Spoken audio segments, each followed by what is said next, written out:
Oh, hi. It's been another month. Holy, hey, whoa, wowzers.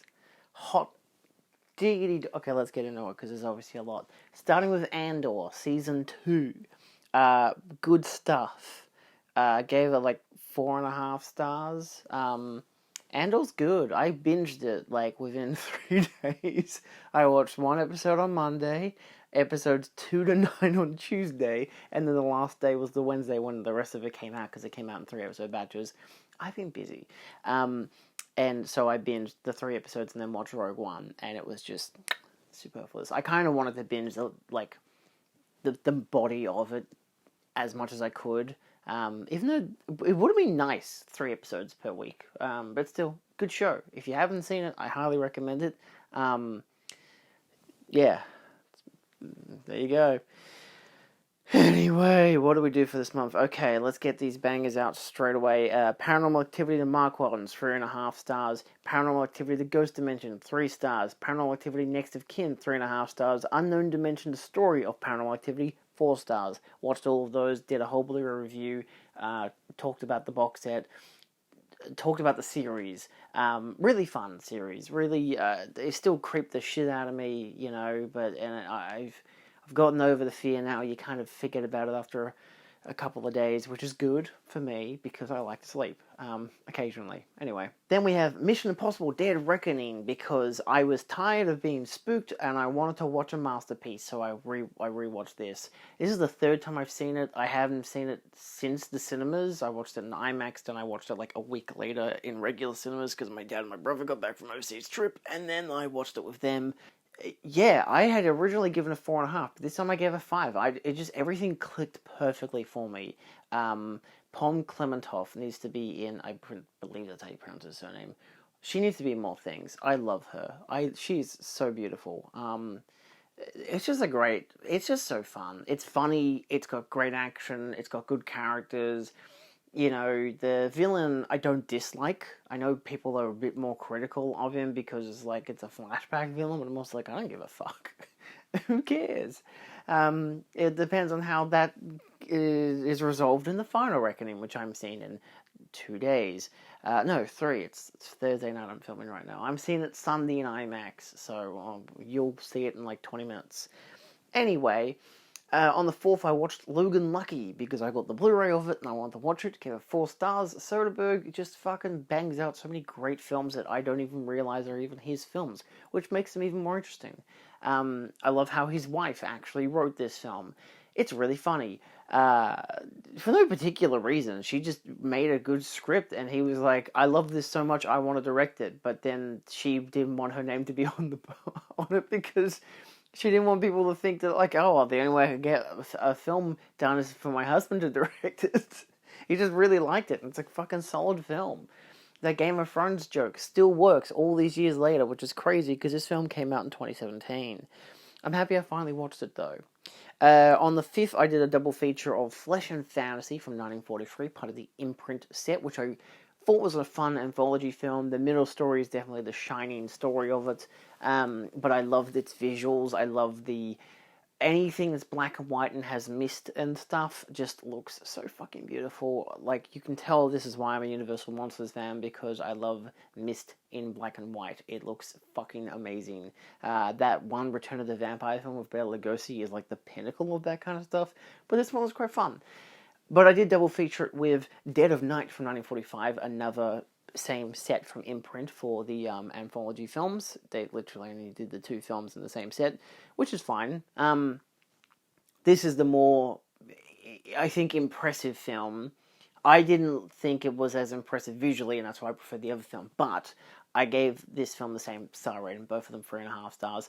This one is clearly the better of the 2. Realistically, I should bump it up a bit more, but the thing is, it's the better of the 2 has more stories, it works better, the wraparound is fucking genius. I don't really know why I'm not giving it like 4 stars. It probably deserves it realistically for just that alone. I probably should give it 4 stars, but we'll see if I give it that on a second go around, even though I can just change my review. The thing is, a lot of the stories weren't as impressive to me because I've seen the formulas done before. because this is like what originated it in terms of film, even though they had been in some short stories beforehand, which one of the special features dives into very nicely. But like, the stuff of like the marionette puppet that may or may not be possessed, the ghost child in the attic. There's a lot of different elements to it that I've seen done before, and because of that, its originality doesn't kick in as much. But at the same time, having at least the foresight of seeing this interview of this guy telling you, oh, this is all this stuff was done before, whatever, this is what originated the film, does make it a bit more triumphant as a piece of horror cinema. So I definitely recommend it. It is very good. It's definitely better than I'm making it out to be. Like, it just didn't click as much that the other one did, and again, it's just because visually, like, if I had to watch it the other way around, I might have given this one an immediate bump up and the other one a lower rating, but I didn't. I went in order of release. Who'd have thought it? And then on the 6th, I watched The Machine Girl from 2008. My god. I gave it 2.5 stars. It's part of a J-Splatter introduction set that my friends lent me several months ago, which I've got still 2 more films. One of them was like Frankenstein vs. Vampire Girl. Not a good film. Actually, that one was okay. It was racist, but it was at least fun. And it's got like 2 more, Robot Geisha 1 and Tokyo Gore Police, which is the iconic one of the set, which I'm still yet to watch. And I need to watch them so I can give them back to my goddamn friends. But either way, I just chucked this one on. It wasn't great. It has a good opening scene where the girl has like a robot leg that is a gun and she shoots people, but it also looks really fucking obviously like a fake. Actually, it's not even a robot leg. It's just a robot arm. And it's just like a machine gun arm, but it looks really obviously fake. It has some great gore effects. I'll give it that, and some comedic scenes. But for the most part, the story is really boring. It's very predictable and cliche. It's not as entertaining as it wasn't as funny. Maybe it could have been racist. That could have made it interesting, but the other film really utilized that better. I mostly just said it's cheap, tacky, and melodramatic, but the violence is extreme, which is probably the only redeeming aspect. So, yeah. It also needed a stunt coordinator because all the action scenes look really, really bad. Like, everything that involves fistfights, awful. Yeah. On the same night, because I was like, I need something that's funny, I've still got Amazon Prime, let's just watch something in their comedy selection, and I very much am adamant that they do not. I think I'm cursed with streaming services and looking for comedies, because every time I look for a comedy, it's never a straight comedy unless it's like a Will Ferrell or Adam Sandler film, and I don't want to kill myself, at least not yet. So I decided to watch Uptown Girls, which, lo and behold, is more of a dramedy. It's still a comedy, inherently, sure, I guess, but when it's the kind of movie that makes you cry at the end, I feel like that's a bit of a fucking punch in the nuts. Like, it's very Shakespearean, sure, every comedy has to have tragedy, every tragedy has to have comedy, I get it. I'm well versed in my literature, but at the same time, just make me fucking laugh. For the love of God, stop making me sad. The same thing happened with The Apartment. I'd watched that, like, last year, and on the Criterion Channel looking for a comedy, and that's what it shows. I'm like, oh, Billy Wilder, Jack Lemmon, that's funny. It wasn't funny. I mean, it was funny, but it was more like fucking depressing. And Shirley MacLaine, oh, so beautiful. That was a masterpiece. I gave Uptown Girls 4 stars. I think it's really good. What the fuck's her name? Brittany Murphy? Brittany Murphy is fucking gorgeous and just such a fucking beacon of light and energy, and it's just depressing every fucking time I have to think about it. Anyway, talking about depressing, apparently on the 7th I watched 4 films. Holy shit. I watched Necromantic from 1988. Yeah, that was fun to explain to some friends at the Cinemaniacs when I gave it back to Phil and Katie, because they gave it to me.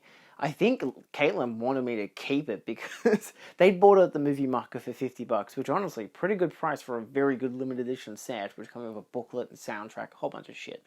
And they hated it. And they're like, I think Phil wanted to keep it because it was expensive, and Caitlin didn't want to keep it because it was awful. And I watched it, and I'm like, yeah, I'm not keeping this, you can have it. I gave it 1 star. It's rough. It's about couple who fuck a corpse. That's the best bit of it, weirdly. The sex scene where they have sex with a corpse. I know it's fucked to even say that, but that's the best bit, combined with when the guy offs himself at the end. The only problem is they occasionally will intercut actual animal torture and murder for some reason. Yeah, that became a point of conversation at the Cinemaniacs, which was really actually quite interesting because it was like comparing like that as like the weakest end of just it's going for pure art house but no context of why it is actual animal torture and stuff. Get rid of the animal torture stuff and murder because it's literally just they just kill an animal and skin it alive. And I'm like, I don't need this. This is real, and it is real. Get rid of that, and the rest of the movie kind of has this art housey camp nature, really interesting story. But I have to weigh it down a lot because of the gratuity of just that fucked up stuff. Like, the fucked up stuff of them having sex with a corpse is kind of funny, but at the same time, still fucked up. It's gory as shit, dude. But again, it's European, it's German. Low budget as shit, shot on like 8mm, which is insane. But yeah, so... But it was like, that was the far ground. The middle ground was like Cannibal Holocaust, where at least there's some context for it, even though it's still bad. And then like there was a different end, which was like, I think just, I can't even remember what the other film was, but it was at least one that like did it both right, where it's like, it has like dead animals and people being fucked up, but like the dead animals was fake, and the people being fucked up was also fake, so you could enjoy it. I don't know. Either way, not a great subject matter to begin with, and not a great film. I mean, for those who like the really fucked up stuff, sure, go for it, but you're not going to catch me watching a Serbian film. So, this was probably the best I could get out of that. Yeah, I don't think I'll ever watch it again. I am interested in the sequel, ironically. I just hope it doesn't have any animal murder. So if anyone knows, without using such keywords that YouTube will ban your fucking comment, just say Necromantic 2 does not contain the fucked up scenes, but the screwed up scenes. PG, remember. Anyway... I also watched Strange Days, which was on the Criterion channel. I was going to watch it the previous Saturday, but I was busy, so I was like, hey, it's on the Criterion channel. I'm already paying for that. Let's just do that. I gave it 4 stars. This is the extended version, to my knowledge, at least. It's the longest version available.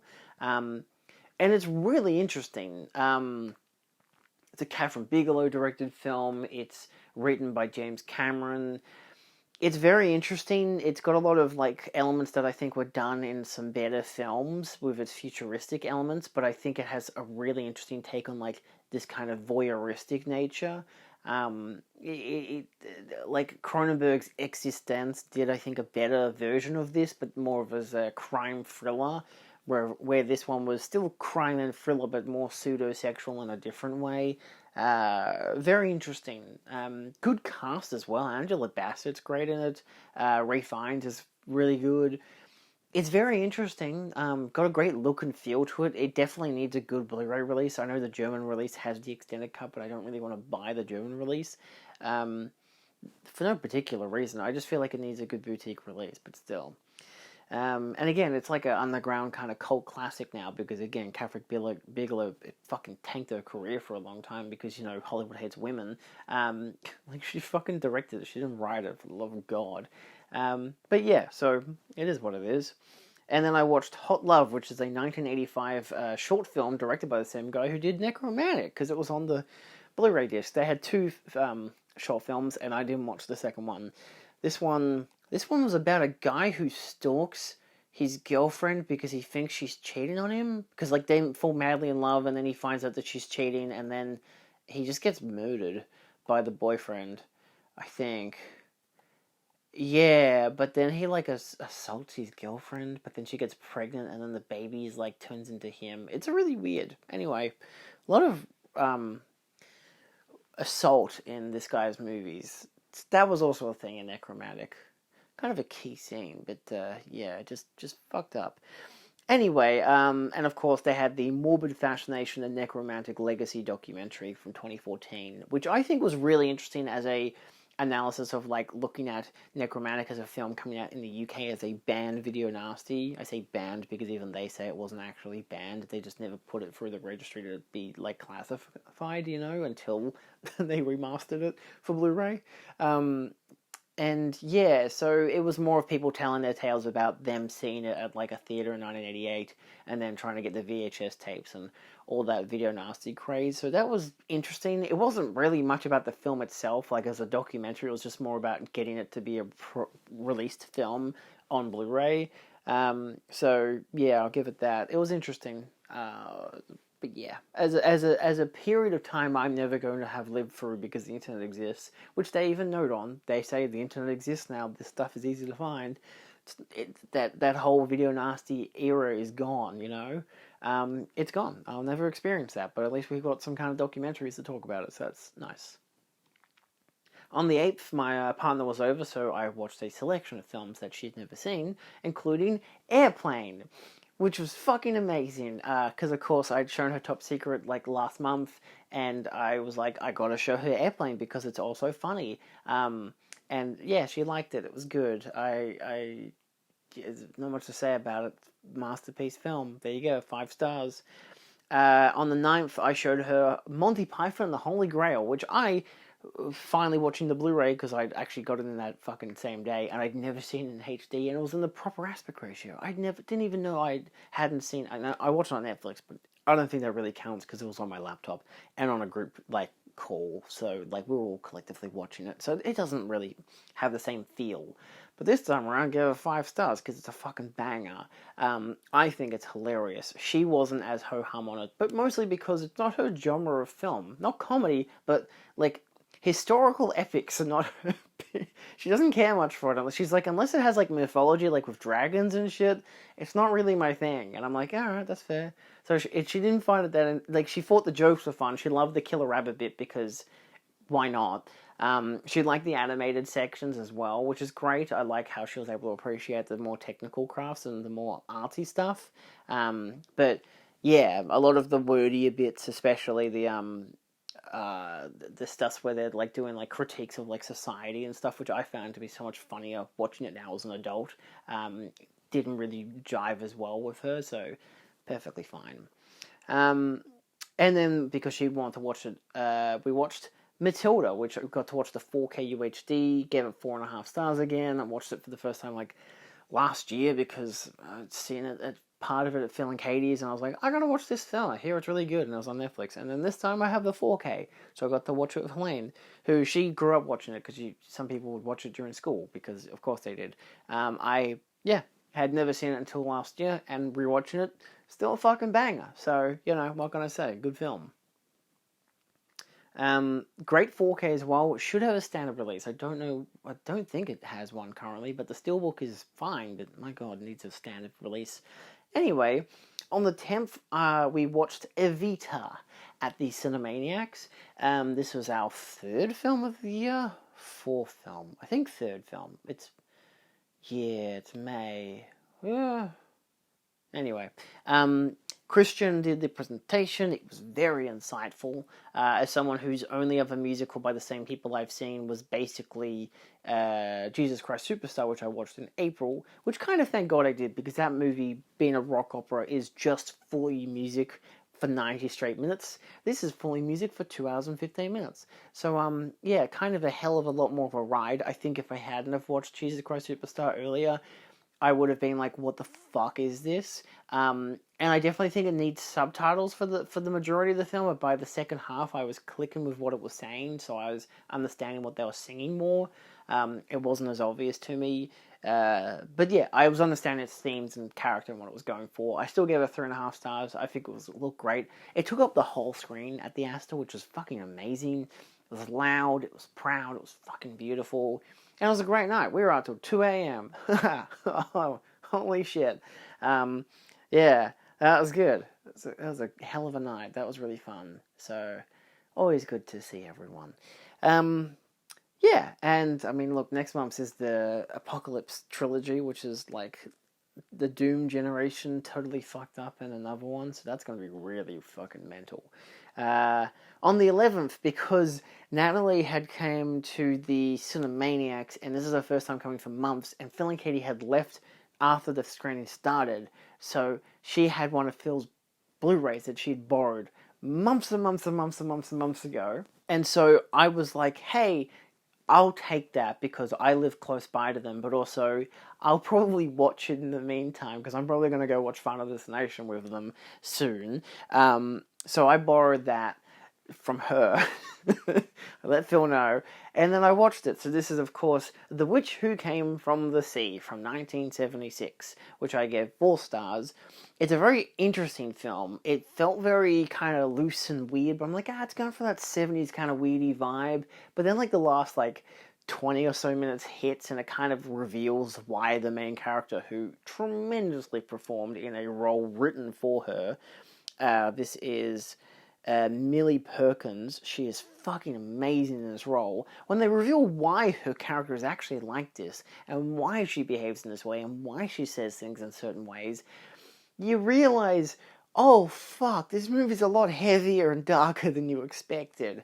This movie's genuinely fucked. In a much more entertaining way than something like Necromantic. It is really interestingly shot. It is a remaster from Arrow Video. It still looks really dodgy because there are some it's just a really old beat print. It is nicely remastered for what it is. But yeah, really interesting film. It has nothing to do with witches coming from the sea. The poster is a lie. Hilarious that that's just what they had to do. The Witch Who Came from the Sea is referenced in the film because they're talking about the birth of Venus. Because a guy is, maybe or maybe not, because I don't actually know the history of it, but explaining to our main character, Molly, who Venus was, and how she was like a witch who came from the sea because she was a sperm of a god whose testicles fell into the ocean after he was castrated. It's a whole fucking thing, and maybe that's actually the truth, but she doesn't believe it.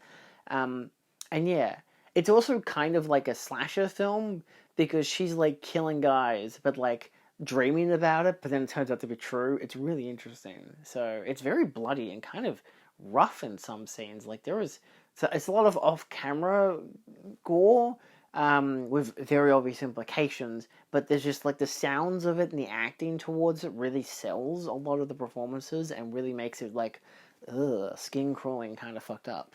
So it's not the fun kind of slasher. it's dark. Anyway, wholeheartedly recommend it. And then on the 12th, I watched The Fall. This is part of this is part of Umbrella's new 4K restoration. It looks fucking tremendous. I've done a whole Blu-ray review of the whole thing. Wonderful set. Really interesting film. I gave it 4 stars. Really, really glad to finally have this in my collection. I've been meaning to watch it for years now, and I'm so happy to finally have seen it. To the point that I've actually ordered the cell on 4K, so let's hope that's an interesting experience all of its own. But yeah, wholeheartedly recommend it. Go check out that video I did talking about this movie, The Fall. I talk about the movie. Isn't it great? And the set. Beautiful 4K set. Anyway, and then on the rest of the 12th, and then the 13th, and then the 14th, obviously Andor Season 2, following up with Rogue One, the Star Wars story, which of course everyone was fucking kicking their shins about because, hey, fuck yeah, we can now watch Rogue One with the context of actually everything that happens preceding it. And to be fair, I've never been a huge Rogue One fan. I'm pretty sure I only watched it the one time in the IMAX, and I didn't care for it because I just kind of had the inkling of like, well, I know all these characters are going to die anyway, so I don't know why I should care. And then the movie supported that notion by literally not making me care about anyone. So on rewatch, because I've seen Andor and I understand a lot more of the characters, and Cassian still feels like Cassian despite the fact that he didn't exist by this stage, narratively speaking, which is really interesting to me. Even Mon Mothma is just like a background character, Saul Guerrero is just still a weird nut job. There's a lot of fun stuff like that. But it's, my god, Andor is so fucking good. This is a bad epilogue coda to Andor, because Andor is so goddamn good, and this is just meh. So like as a coda to Andor, it fucking shits the bucket. But as its own thing, it's alright. I give it 3.5 stars. Visually, it's really interesting. Got some good direction, some great set pieces, but it just weirdly weaves between all this stuff. Darth Vader feels really out of place, mostly because he just has a bad actor playing him. Not the voice actor, the physical performance just does not feel like Darth Vader. He just feels like a cartoon character. It seems very, very strange, but of course it is the first, like, live action since, like, Return of the fucking Sith, where he wasn't even, like, a dude. He just said no, and that was it. And I'm like, yeah, sure, alright. So, yeah, very, very interesting, to say the least. But I do think it has an interesting, like, take on, like, how, given Jyn Erso is the main character, and it's giving you her story, and how that's related to a stupid plot hole from the first film. Wow, why was there a hole on a fucking Death Star? Who gives a fuck? But it's like one of those elements where it's emphasizing her story and her pain to be able to relate all of the characters, that they've all gone through their own shit that's led them to this point. We're just focusing on her, which of course opened the door to Andor, which was a great fucking thing, because Andor has like one line explaining his backstory of like, I've been in this rebellion since I was 6, and that's it. No reference to any of the characters he knew, no reference to anything else outside of just the fact that he's already looking for this one particular guy in this one particular thing. And they don't even reference in the movie that he already vaguely knows about, like Jyn Erso's dad or the Kyber crystals. He doesn't know about the Death Star. So he knows about enough stuff, which is teased at the end of Andor Season 2. So at least that builds up to it naturally. So he knows enough details, but not enough at the same time. So it just clocks in those final pieces of the puzzle. And then they all die anyway, so...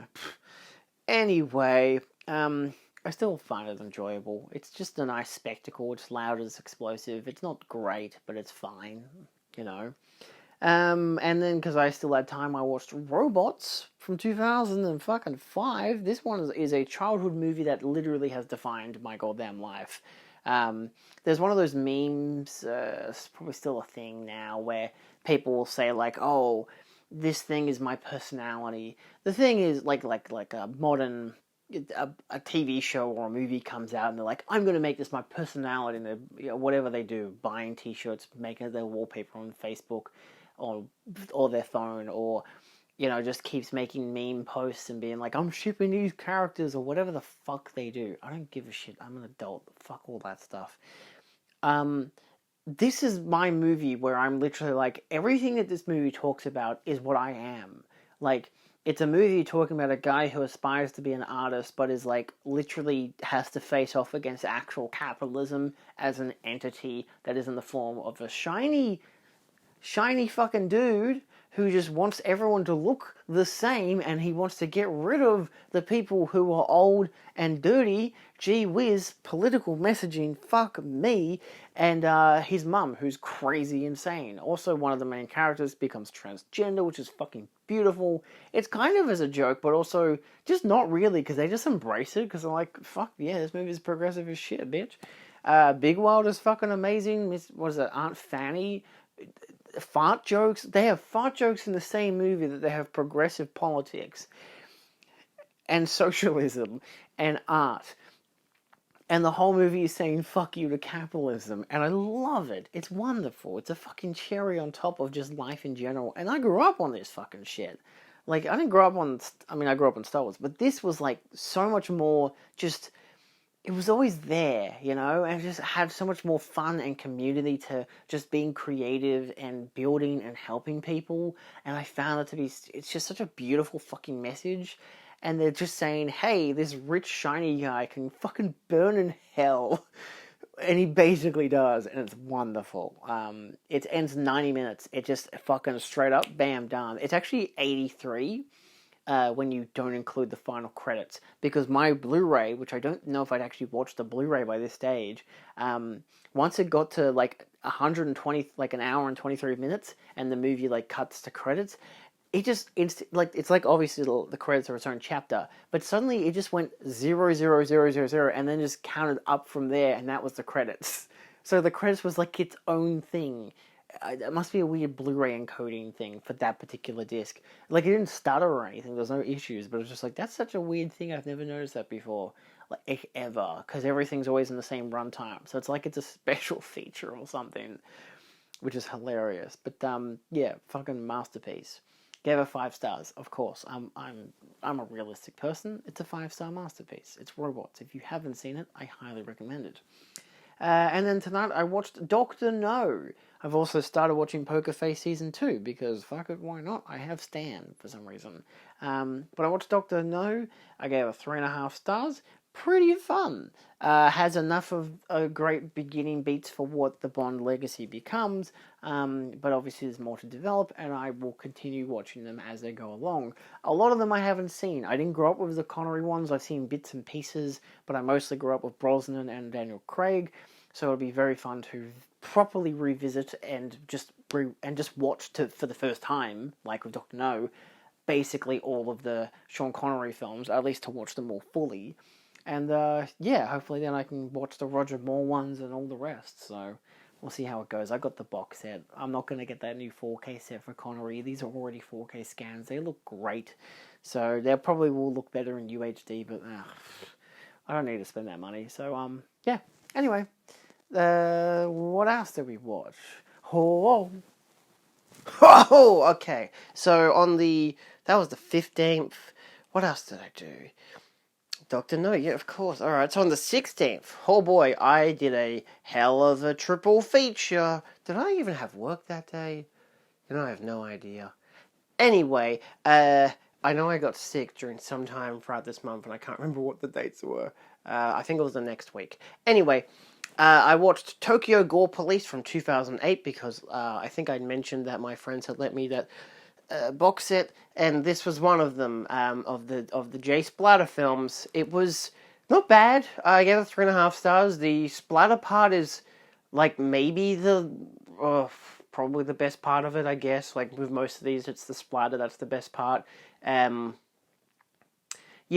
just got the weird stories. If you watch enough Japanese anime, you kind of understand exactly what this kind of film is going for.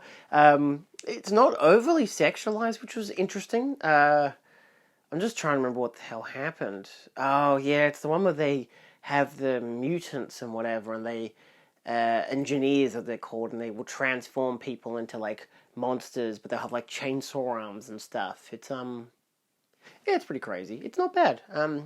Pretty crazy. But then I followed that up with Robo Geisha from 2009. This is actually done by the same guy who did, I think, Machine Girl. And Machine Girl I didn't like, but Robo Geisha I fucking loved. It is like a bad movie inherently, but it was wonderful. It was just insanely cartoonish, amazingly comedic, ridiculous, and so fun. I gave it 4.5 stars. I fucking enjoyed the shit out of it. Like, it's one of those films where everyone will say it's so bad it's good. I'm like, yeah, I can see that. But at the same time, when else are you going to get a girl who aspires to be a geisha, who then joins a cult, becomes a geisha ninja, and then has to turn part robot to compete with her sister, who has been a Mako the whole time, because there's Mako then geisha, even though I don't think they ever call her a Mako. I think they actually call her a geisha, which I don't think is accurate. Even though it's a Japanese film, I'm probably imposing my own information. Shouldn't be doing that, should I? Nevertheless, because it's like this thing with geishas that they're meant to leave their family, so she shouldn't have her sister there. Either way. Also, she would be in makeup the whole time if she was a geisha, I'm pretty sure. She wouldn't... It doesn't matter. Good God. And so they both end up incorporating robot pieces into their bodies, and these are really stupid. At one sequence, the main character, I'm pretty sure, has to transform partially into a tank, so her bottom legs just turn into a tank. She drives up buildings and has to fight a castle that now is like Godzilla. It's just growing arms and legs and it's destroying shit. It fights buildings it just hits buildings and the buildings bleed. It's very stupid. I loved it. It's the kind of movie where it feels like they definitely had everything but the opening 10 minutes laid down. So when they finish the movie, they're like, oh, this takes a bit too long to get good. What if we have this opening 10 minutes of the potential future prime minister, and he's getting attacked by another robo geisha, and some evil ninjas, and then the good Robo-Geisha comes by and helps him, and then she's like, this is my story, and then she explains her whole story, but she dies in the end. They all fucking die in the end. So I'm like, when does she tell the goddamn Prime Minister her story? She doesn't. It doesn't matter. It's just set up. It's very silly. It's fun. I did see a lot of reviews on Letterboxd saying that you should just watch the trailer. It's the best bit. I'm like, yeah, but the trailer has no context. It just feels like an SNL skit. It doesn't have the weight to what the actual film is going for, and I think the film is really fun. It also is just, I don't know, it's entertaining. And that's what you want sometimes. And then I watched From Russia with Love, because we're still doing the 007s. I gave it 4 stars. Fun, much better than Dr. No, much more interesting, better utilization of the characters, of the theme, the opening song, the locations, the Technicolor, a lot of great stuff that is better established and better utilized in this film over Dr. No, but I still think Dr. No is still a good film, nonetheless. I just think that From Russia with Love is better. On the 17th, I watched Goldfinger. I loved Goldfinger. I gave that 4.5 stars. I was like, holy shit. Like, where the first 2 are like straight spy films going from location to location, trying to figure out the plan, like, to take down the bad guy who's usually either aloof or off-screen and isn't very important, and it's mostly the idea of it that makes it scary. This one, he hangs out with Goldfinger the whole fucking time. And it's great, because Goldfinger is a fucking blast. Pussy galore, wonderful, so many antics in this film that are, like, ripped straight into, like, Austin Powers, that and the next one, Thunderball. So, yeah, but it was a blast. It looks fantastic. It's the very obvious question of, hey, is Bond a bit, touchy-feely with the girls? In this one, yes. In all the others, at least there's, like, a kind of mutual nature to it of, like, he'll flirt in his flirty way and they'll sleep with him, but then he definitely does something to Pussy Galore in the fucking barn that he should not have done. So, aside from that, not bad. But also, Pussy Galore introduces this idea of, yeah, sure, cartoonish name, but she's a very interesting character, and she has this, like, great story of, like, she's working with Goldfinger to become rich, but she's also a pilot, and she's also a teacher of other female pilots. Like, is that not the most, like, equality thing you've ever seen? Like, that is so pro-feminist, it's insane. And it's like, it's crazy how these films that are notorious for being, like, kind of anti-feminist have a lot of pro-feminist themes in them. How about that? Like, you can't defend every little aspect of the films. They're definitely still, of the time period, dateable quantities, but at the same time, it's also a movie, so this isn't politics. Anyway, on the 18th, I went out and saw Mission Impossible: The Final Reckoning. Good God. I gave it 3 stars. This has been my most disappointing watch for any of the Mission Impossible films, because I love this series. First one, banger. Second one, I have never enjoyed. Third one, I think it's a fine generic film, but not a good Mission Impossible film. 4th, 5th, 6th, 7th, all bangers, all fucking masterpieces in their own right. With my favourite still being Rogue Nation, but I think Fallout is still the best one. But it's just like I really, obviously, at the start of this video I mentioned Dead Reckoning Part 1, which I really just love that movie, and I love it even more this time around watching it. But with Final Reckoning, it's really boring. The whole first hour is just a mess of crap. It's just a bunch of exposition about stuff that I already know because I've watched all these fucking movies. Like, it's the final one in the series. It shouldn't be, allegedly the final one in the series. It shouldn't be utilizing half of its fucking runtime to tell you about the other movies.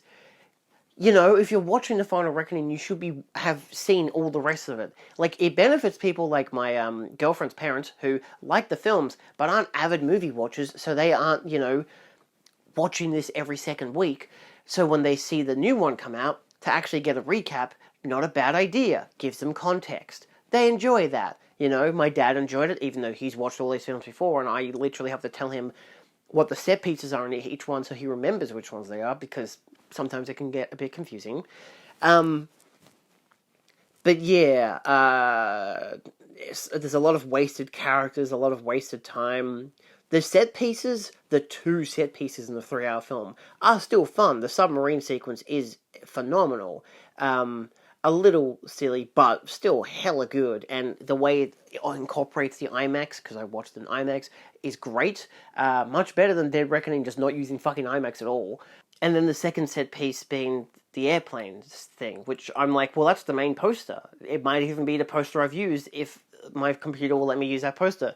But unfortunately, that's the end of the movie. Like, that's the big show-stopping thing. Like, clearly they filmed that and the other stunt really early on, and the rest of it they just melded around it. I'm like, I don't like that. Like, that's usually how they make these films. But yeah, wasn't big on it. The whole second half of the film, after the submarine part, like that whole sequence onwards, is good.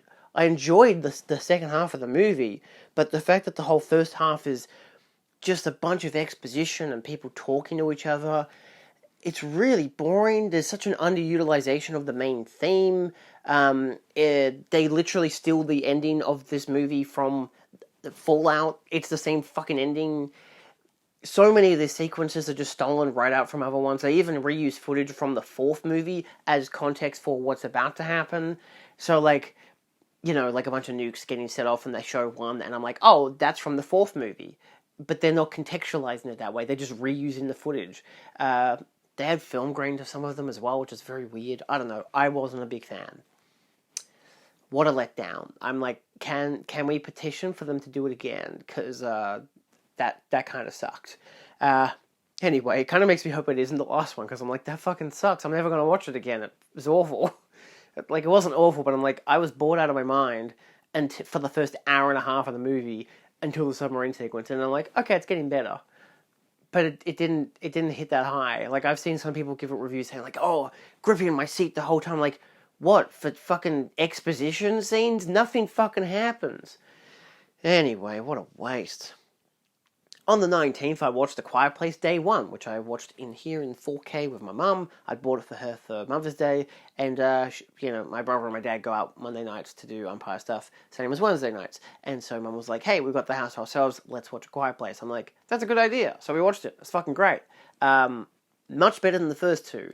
Like, the first one is still good in its own right, and the second one is just a bad episode of The Walking Dead. The third one, the prequel, actually really interesting. Good characters, nice set pieces, good direction, good utilization of the creatures and sound design and the city. So much fun stuff. I like how so much of it is, like, you can see how much of it is taken from the other films, like how rain is noisier than human decibels and whatever. There's a lot of fun stuff that they took from those two films that you could watch this film by itself, and that's great. Like, you get all the same context in this one, and I really like that about it. And it's also just got some really good characters, some of whom I definitely think will come up in a fourth one, assuming that there's meant to be probably Quiet Place Part 3.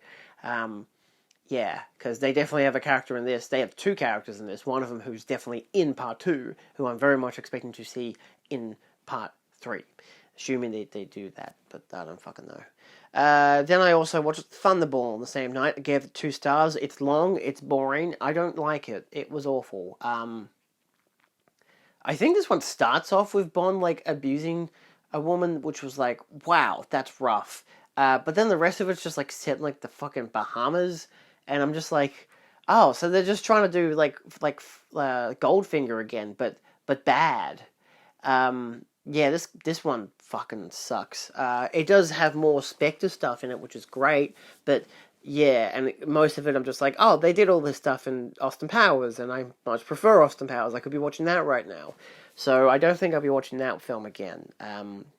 It definitely has a lot of set pieces. Like, it was the expensive one. The whole underwater sequence is should have been like a 3-minute thing, but it's like 20 minutes. I'm like, why the fuck is this so long? I'm watching a bunch of people I don't know shooting at each other underwater. Wow, how cool. Bitch, I've seen Creature from the Black Lagoon. That was more fucking interesting than this fucking thing was. And that was like, what, 10 years before it? So, yeah, 11 in fact.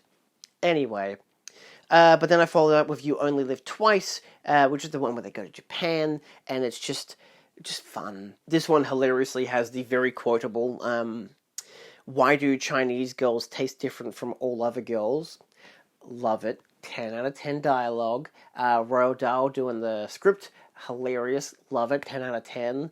And a really respectful depiction of Japan. Like, it doesn't have a lot of, like, the cliches that you would expect from most, like, especially American cinema. I know this is British, but, like, yeah, it's just, like Bond, outside of him becoming Japanese, which is really silly, but really funny.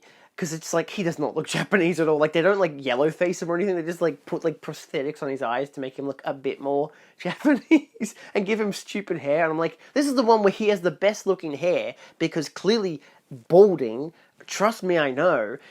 And it's like, clearly they've given him a toupee for the past 2 movies and they've looked pretty bad. But in this one, it actually looks good. And then they give him the fake Japanese wig at the end and it's hilarious. But you get Donald Pleasance as the Spectre guy, number 1, whatever the fuck his name is, Blofeld. The volcano layer, there's so much fun stuff in it. It's good. It's just a lot of fun. It looks great. Japan is just a beautiful fucking country, so it's just like, this is awesome. Yeah, I like how it doesn't do a lot of the cliche things you'd expect it to do. It actually has fun with itself, and I really like that. So I gave it 4 stars, of course. On the same night I watched Straight Jacket from 1964, I also gave that 4 stars. I mean, William Castle directs the fuck out of this movie. Joan Crawford is just insanely good. I even said in my review, this is William Castle's, hey, this is totally Halloween, but 14 years early, starring Joan Crawford in her MILF role, and a twist so fun, I don't know how I didn't see it coming. It looks insanely good. The black and white is great. The practical effects look wonderful. So many decapitations, I did not expect it. A lot of blood work, wonderful. It literally is just Halloween, like John Carpenter's movie, but 14 years earlier. The whole trauma in the youth, progress like 20 odd years and whatever, and see how things have evolved in those characters, except there's a great reflection between the mother-daughter dynamic, which is wonderful. The fact that Joan Crawford is like this like sexy 30-year-old at the start, even though she's like 50, and then like 10 minutes later she's like, oh, now she's 50 and she looks old. I'm like, she still looks great, what are you talking about? And then she puts on the wig, I'm like, oh my god. Anyway, Joan Crawford, fucking insane woman. Wonderful film. Highly recommended. And I followed it up the next night with the commentary by Emma Westwood and Lee Gambon, because this is the Powerhouse Indicator release. And it was a really good commentary. It's just a lot of fun listening to them, their banter. I hadn't listened to Emma in any commentary before, so this was like a great experience. And this was like I don't think it won an award for the commentary, but it was an award-nominated commentary. And it's like really interesting that it breaks down the film in some really fun ways. Like, Lee has these great tangents talking about different character actors and stuff. And there's not a lot to go around, so there's a good balance of that. But there's also just the elements of like how they're talking about Joan Crawford as an actor, and how like her relationship with Hollywood and all these kind of things, her relationship with William Castle, how William Castle was actually a fucking good director, despite the fact that he always thought of himself as like a copycat of Hitchcock, but it's like, he has his own style, which works so well. Like, sure, he had gimmicky cinema, but for the most part, it's still really good, and it caught on, and it was great, and it was fun. And it's a good, very respectful commentary, so I highly recommend, if you have the Powerhouse Indicator version, to listen to the commentary. On the 23rd, because I think I spent the 22nd watching Poker Face. I realised Mum still had her subscription to Stan, in standard definition, but it works, I don't give a fuck. So I was watching Poker Face, that was 4 episodes in, I just binged that, and like some episodes of Gruen. Poker Face is good, the first 3 episodes were solid. A lot of people didn't like episode 4, I thought it was okay. I liked the character that we followed, the cop, but then there was still some goofy stuff to be retrospective of it. But I enjoyed it. I thought it was fun. I even watched episode 5 this past week, which was great. Episode 6 comes out this week. I don't think I'll be able to watch episode 6 till next month, unless I can fit it in on Friday. I could probably do it on Friday. I've got like a musical on Thursday, which is when it comes out, and then Friday I've got work, and then I'm doing a trilogy out the cinema in Brunswick, so that'll be talked about later in the video, because it hasn't happened yet. But on the 23rd, because it was the anniversary of Lee's death, I decided to watch Firestarter. By this stage, I was 3 days into a head cold. So, Yeah, shitty time to have a head cold. It's never a good time to have a head cold, I guess. Because I had to take the day off of work and I had to rest. I sold a bunch of figurines and stuff, which was wonderful. So I was able to buy a lot of stuff at the JB sale that eventually happened, like that exact week, the buy one get one free, which was insane. But yeah, I watched Firestarter with Lee's commentary because I was trying to figure out a film to watch to, in honor of him, and this felt like an appropriate choice because I had bought Firestarter the day after he died last year because I wanted him to convince me to get it.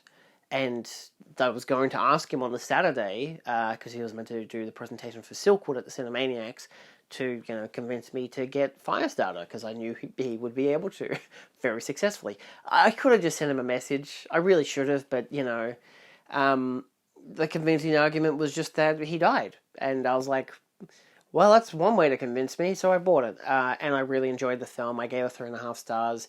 And so a year later, I figured, look, I had watched the day after he passed. I had watched Halloween 3 with its commentary to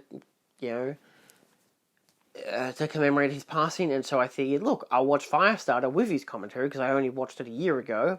How about I watch it with his commentary now? And really good commentary. It was also done by, I think it was Aaron Drays.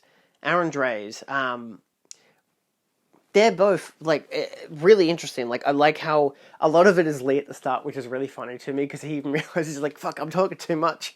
But they both, have great repetition in what they're talking about. I should say repertoire in what they're talking about.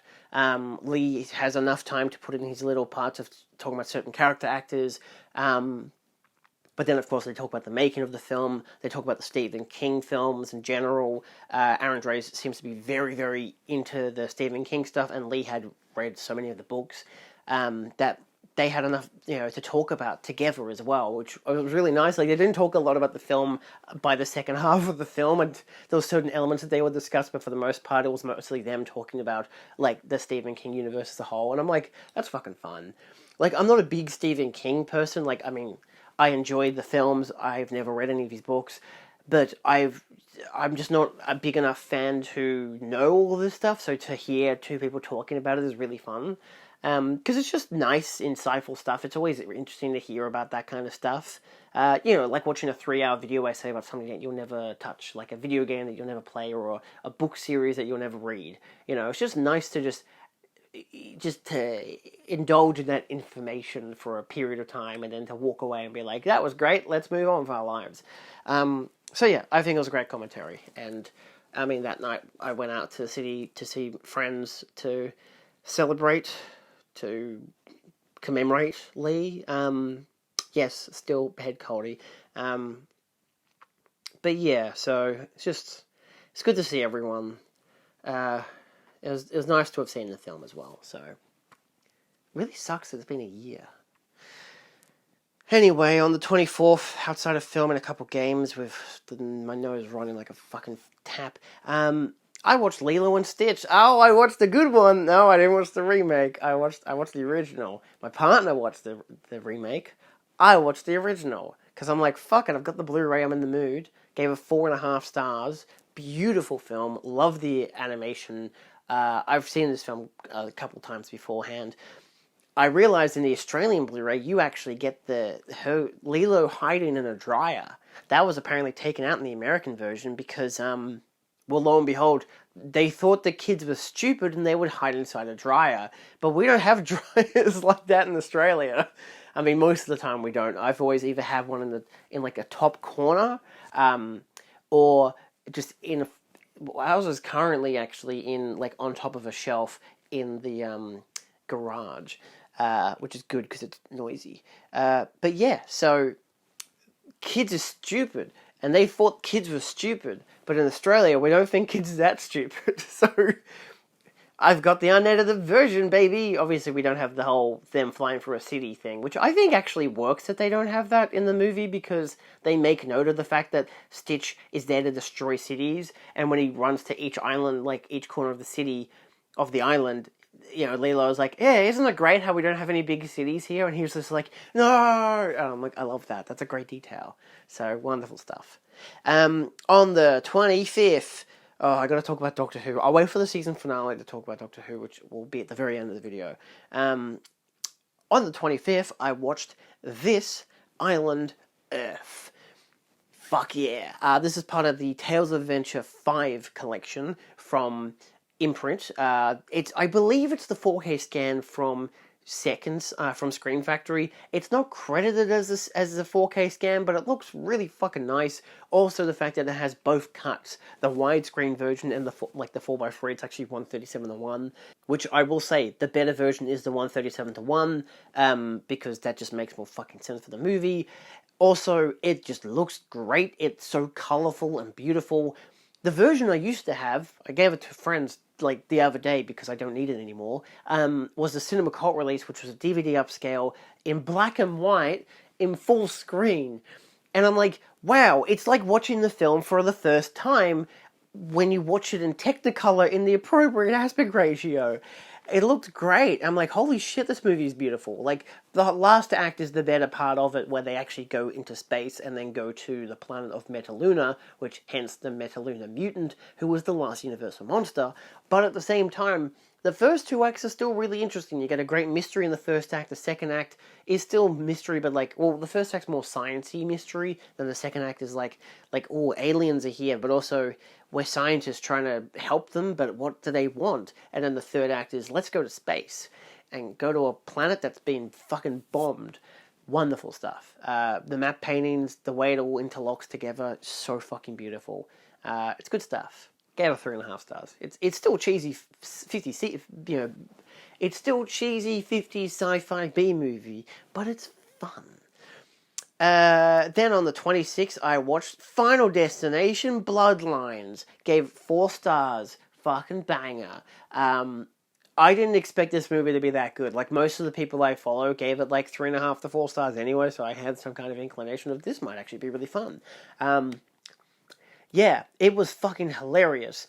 The first 10 minutes, the premonition sequence is anxiety-inducing to hell, but then it just becomes just an abundance of blood and gore and mayhem and carnage, and then the movie starts, and you're like, holy shit, that was awesome. What's the rest of the movie going to be like?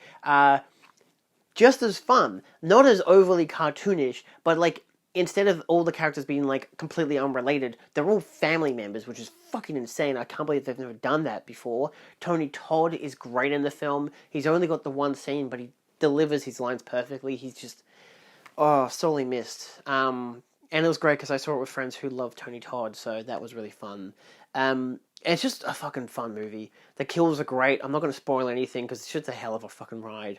Surprisingly, my top-rated film of the franchise, and arguably my favorite. My favorite's still number 2, but I gotta be honest, that one just was great because it had fantastic kills. This one, on the other hand, and slightly better characters than the second, than the first or the third, or the fourth, or the fifth movies. But this one, I actually really liked all the characters. I think the dynamics really worked because they were all fleshed out as relatives. It was just great. I'm like, this is very relatable. I understand this completely. I really like this. It's really fun. It has a great final scene. Oh my god, it has so many callbacks to previous films, but in such great creative ways that I didn't expect the way that they would incorporate so many of them, and it was wonderful.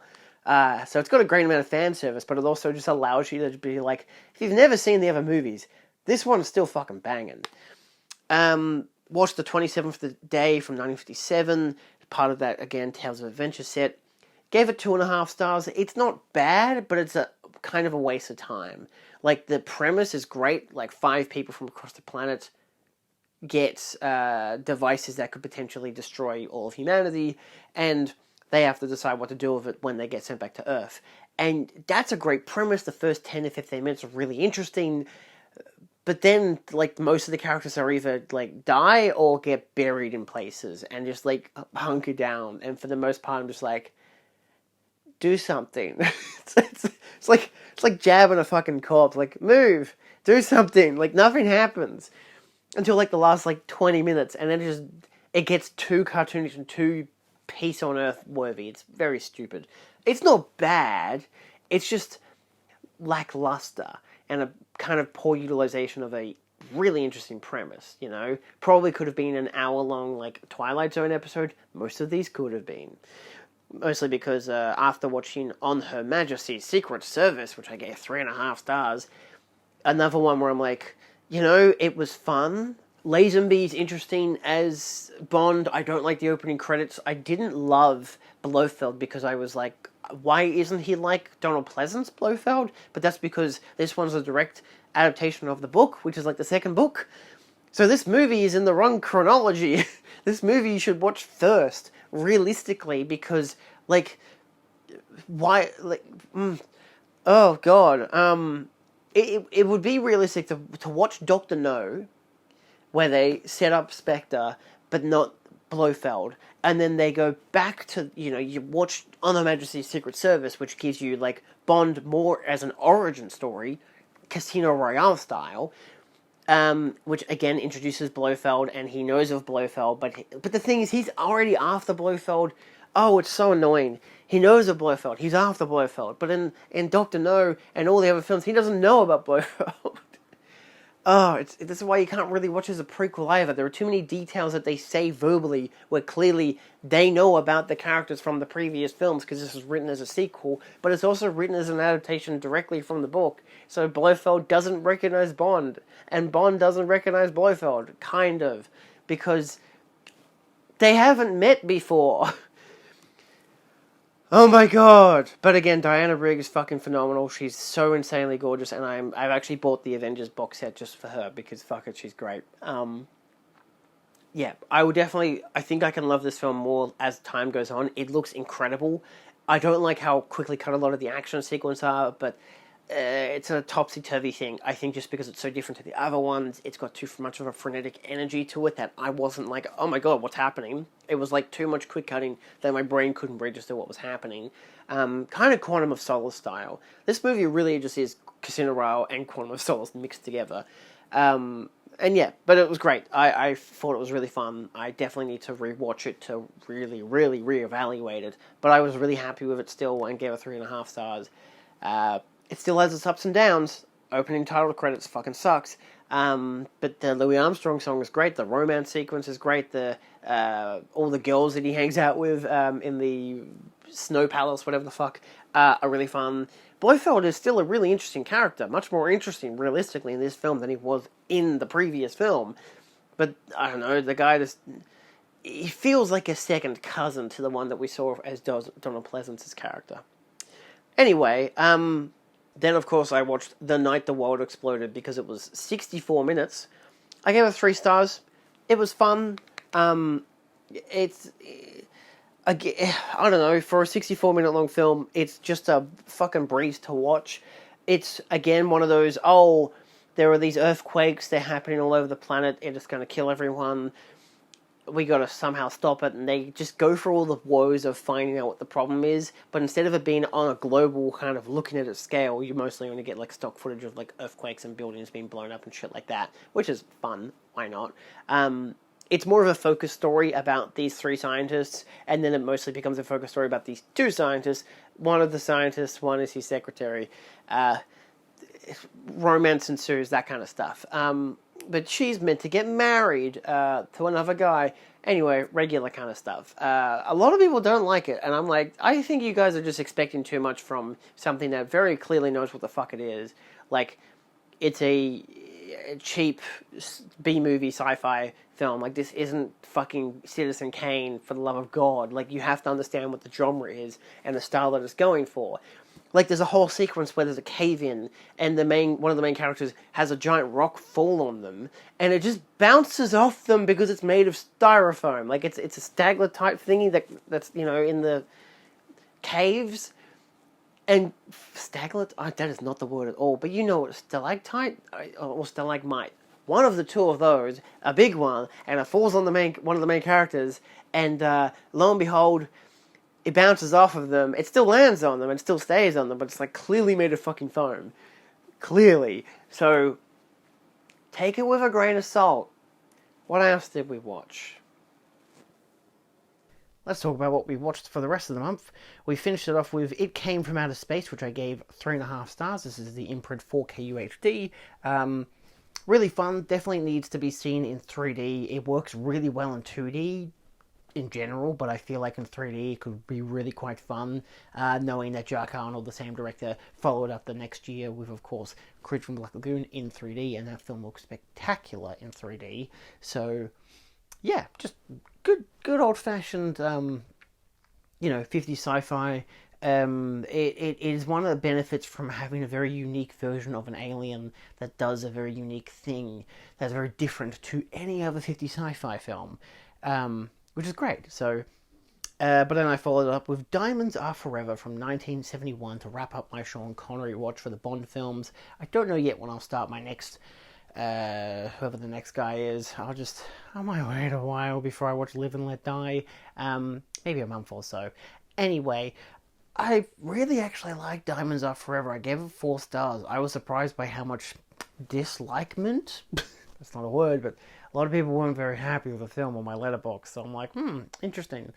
I thought it was fun. It's silly, it's very silly, but like, I enjoyed the comedy, I enjoyed the action, I enjoyed the scenery, it looked beautiful, like, this 70s Vegas with 60s cars is such a choice, and it's wonderful.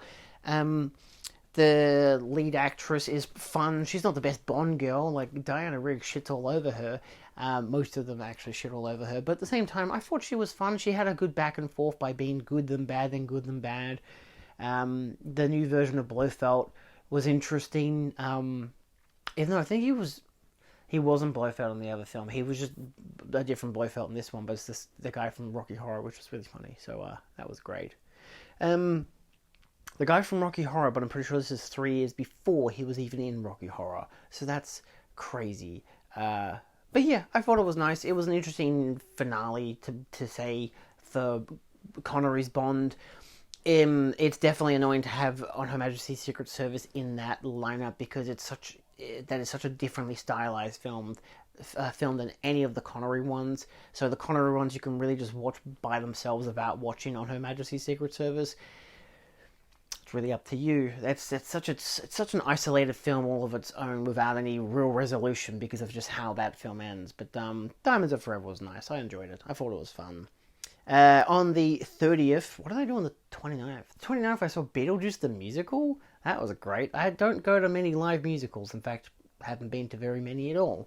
And that was really fun. I love the movie, and of course, sure, why not see it as a musical? And it was really great. It was such a different style to what I was used to. It changes the narrative in the right ways that makes it really fun. Good crowd pleaser, just great fun, great vibe, great colors and everything. Really beautiful. Another influencer, Nick Chameleon, who I actually follow, who lives in Brisbane, was down in Melbourne for the week and was actually there at the same show as me. I didn't get to see her, but I've seen her a couple times at PAX in the past, so it was just nice to just message her after and be like, hey, did you enjoy the show? Hope you enjoyed Melbourne and all that stuff. So she's great. So and we both enjoyed the show. I watched it with Helene for our 6th anniversary because we've been together for 6 years now. Hot diggity daffodil. Yeah, it was great. It's good fun. Nora and his partner were also there. They were just like somewhere over the other side. I know where they were. I could see them, but we booked tickets at the same time. We just wanted to be in different sections. But it was great. Really fun. On the 30th, oh boy, I did a triple feature.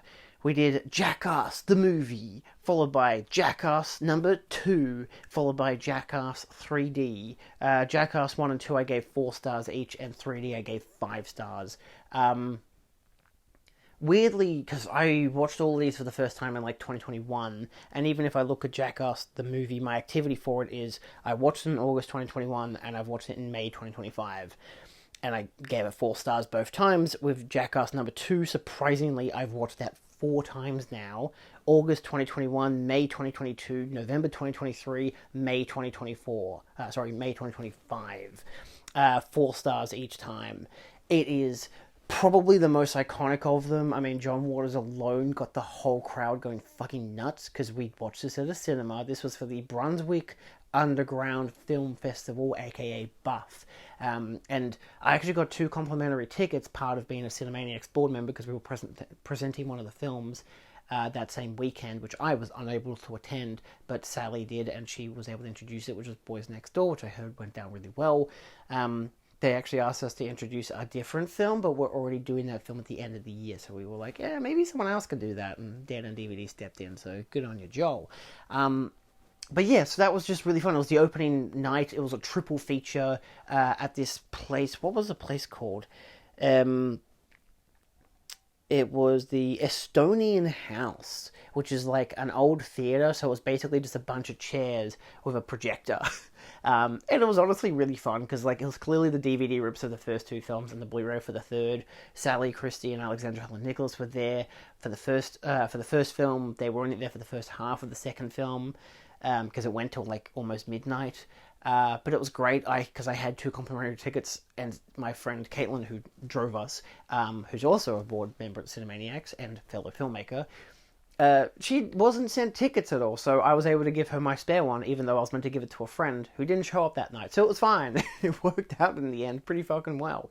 So it was really fun. Again, I don't know why I've watched the second one 4 times. I think 2 of them, like, one was by myself, one was with my brother because I was bored and he wanted to watch it, and I was like, sure, whatever. And then the third time was on like streaming, like I watched it with 2 of my mates on like Netflix or something, just over Discord, and that was fun. But this 4th time in the cinema, fucking riot. There was also 2 new people that I met as well who were just cacking themselves. I've never met people who laugh so much in a movie before. And one of them actually ended up saying to me afterwards that they were actually on the spectrum. So like they were like, oh, if you know, if it's too much, let me know. I'm like, no, it's fine. I'm happy people are laughing. Like you want people to laugh, because there were people that just weren't laughing. Like they were clearly amused, but not outwardly projecting how much they were laughing. It was great.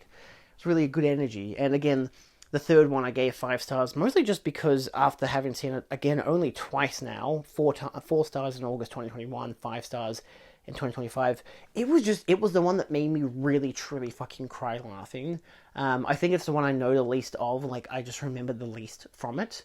Maybe because I had the higher expectations or something, but it just has more production value, it feels more cinematic, and I know that's not really the vibe that you should be getting from Jackass films, but honestly, it really works for me. I mean, just the giant hand high-fiving people was enough to make me cry. And that was great. Like, just a wee man saying to, I think it was Bam, just saying, high five, and then you get slapped in the face with all this, like, flour as well. It's fucking hilarious. It has the funniest gross-out stuff as well, I think. So, yeah. It's just a fucking ball. So why not? And we ended the month with Hairspray. Helene and I watched that on Netflix just before it was leaving in the middle of June for some reason. I don't fucking know why. I mean, like, you're removing Hairspray from Netflix during Pride Month. That sounds disrespectful to me, but alright. But she just wanted to rewatch it, and I was like, I haven't seen it for a couple of years. Sure, and I've actually watched the original, the John Waters film, back in December of last year. So this was a good comparison. That one's more of a... It's like the same narrative, the same characters, but the other one feels more, you know, low budget, even though it has Blondie in it, which is wonderful. And a good cast in general. The new one is still really fun. I don't love all of the cast, but most of the cast is still fantastic. The production value, obviously, fucking Hollywood level. It's an actual musical rather than a jukebox musical. I think the other one has more fun with its racial themes. This one's very... It knows this is what's good, this is what's evil, and that's about it. It goes for a satirical approach still, but the other one's got that John Waters twang to it, so I think the original's more distinct, but the new one's really fun because it's a musical. So it's also half an hour longer because it's a musical, so if you don't like the musical element of it and just want jukebox stuff, then sure, go with the original. But the new one, being a musical, allows for them to discuss the themes and the character motivations better because it's through them singing about themselves rather than jukebox stuff, which is just random songs that doesn't really contextualize itself well. So yeah, anyway, but I gave it 4 stars because it's a fucking riot. And I also finished Doctor Who Season 2, apparently, which all I can say is, yikes. What a fucking trip. That was 4 really fun episodes, and then 4 not very fun episodes. I'd say maybe one of the episodes was fun but forgettable, and then the other 3 were just, like, bad. Every episode that had Ruby in it was just bad. And the finale was... I enjoyed watching it, unlike last week's, which was like the week before, which was the penultimate episode, which was like a 45 minutes of build-up, which just felt like a waste of fucking time. And then the part 2, which is the finale, which is an hour and like 6 minutes or some shit, which is crazy. It felt more entertaining, but that last 20 minutes really slimmed it, really dragged it. And obviously all the twists and turns were mental, and I don't really think I care to watch the show anymore. I don't know. I probably still will as long as I have an accessibility on a streaming service, but if it gets cancelled from Disney, because let's be honest, I don't think Disney wants it anymore. If it gets cancelled from Disney, it goes straight back to BBC. I don't know how we're going to get it in Australia. It might be an ABC iView thing again, which would be perfectly fine by me, but I'm also like, I don't know. See if it gets renewed or not, because they kind of seem to want it to be, but I think a certain someone chose to bow out at probably the right time, even though I would have liked one more season with a particular character. Would have been more interesting. I think sometimes you just need that trio to really flesh them out properly. Especially with only 8 episodes a season, and half of the episodes don't even have the main characters in them. It sucks. But that's just production stuff. Anyway, that's this month. Don't know what I'm going to do in June. Maybe watch a bunch of gay movies, because let's be honest, Pride Month, why not? It's the best time to do it, apparently. But I got a lot of 50s sci-fi I got to catch up on. A lot of movies to watch. Yay! See you kids next time. Adios.